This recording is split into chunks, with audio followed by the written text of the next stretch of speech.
The Infiltrator. What, was there another movie that came out this weekend? Hmm, I'll get to it some other time.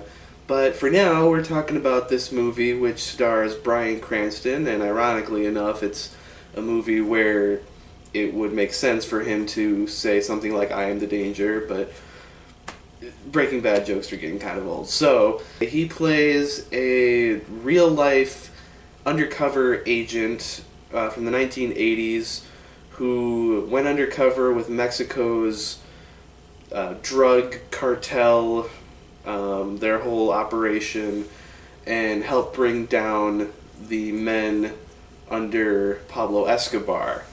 It was one of the biggest drug busts in U.S. history, and yeah, I really didn't know a whole lot about this movie. I don't read up on drug busts or anything like that.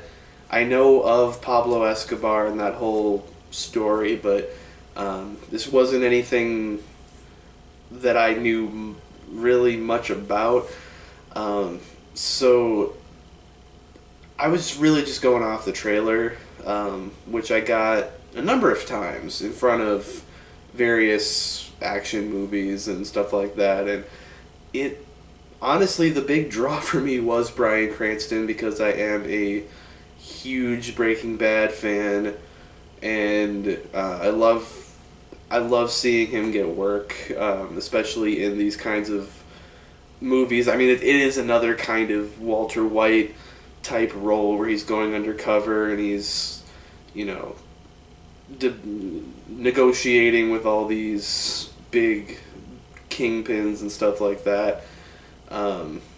So it was really oddly reminiscent of that, even though it takes place, 30 years prior, and it's also a completely different type of character. It's actually a redeemable character, unlike Walter White. So that was definitely a huge draw for me. I'm not. I was hoping the trailer looked really interesting. It was a really well put together trailer.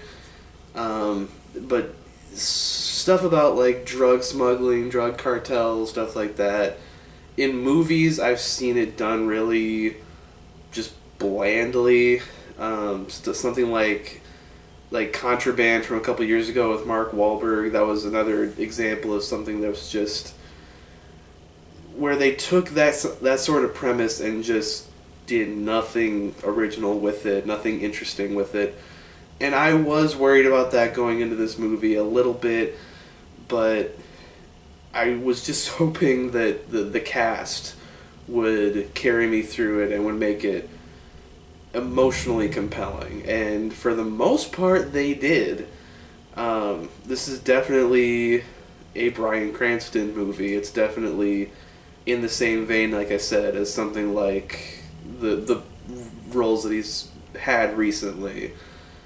The intense, kind of gruff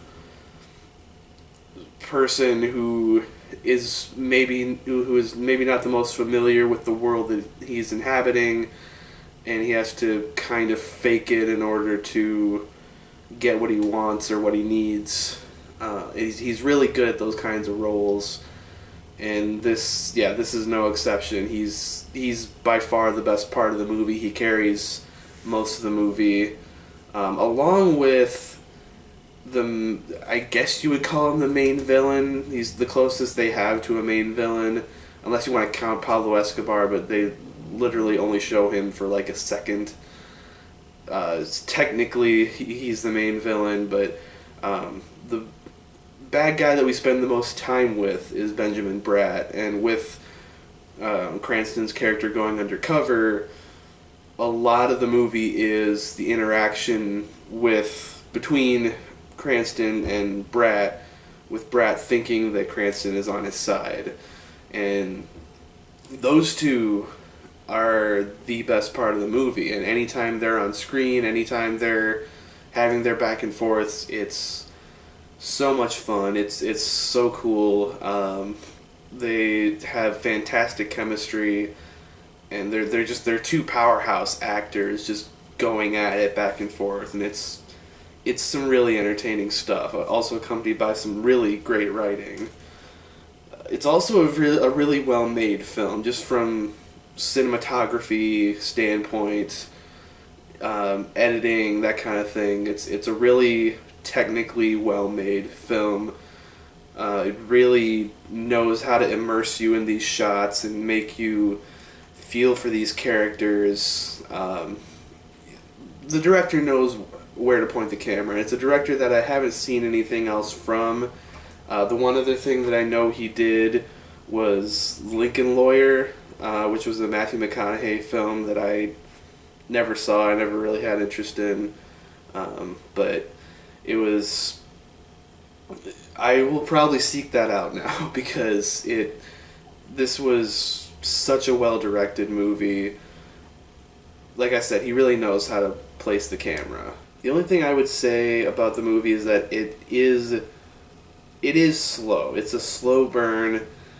Really, the first half hour, I was kind of checked out because it does a lot of kind of establishing Cranston, like where he stands, how he got this kind of reputation as being this undercover agent, and showing like past cases and everything. And some of that was interesting, but for the most part, I was really kind of just waiting for the movie to take off. But once it takes off, basically once Cranston is put on this Escobar case and he starts interacting with Benjamin Bratt and his people, that's when it just takes off, and it's a ton of fun.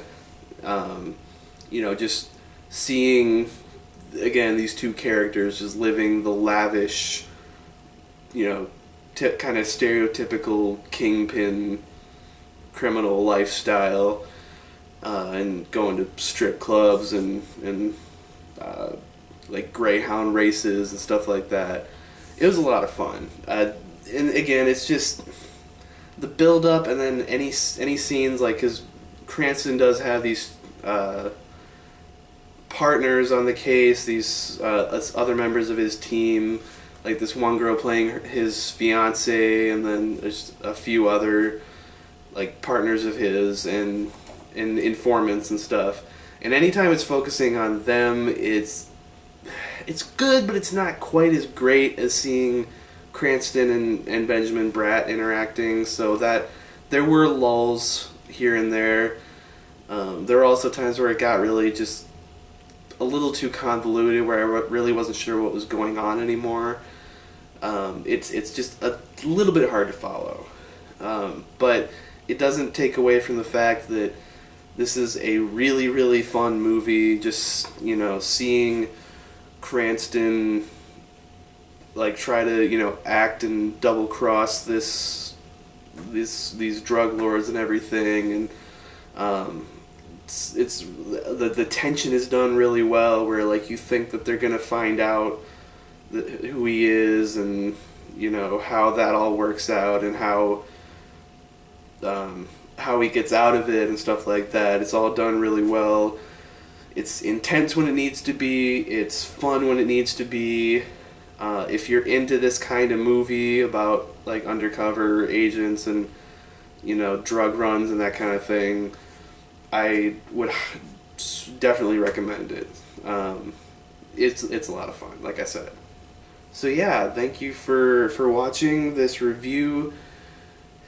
There is another movie out this week. It's the Ghostbusters remake, and I will be getting to that sometime. I intentionally did this one first because, I've been looking forward to this one, and I wanted to get this done first and see it first before I subjected myself to the remake. And it's not even that I'm worried about it being a bad movie or anything. I hear it's doing pretty well. It's just I'm so done with the headlines and all the controversy and everything. So I figured I'd be a dick and do this movie first. But I will, in the next few days or so, hopefully, I will get to that. But until then, thank you for watching. I hope you liked this, and if you did, you can click right here to get in the phone booth.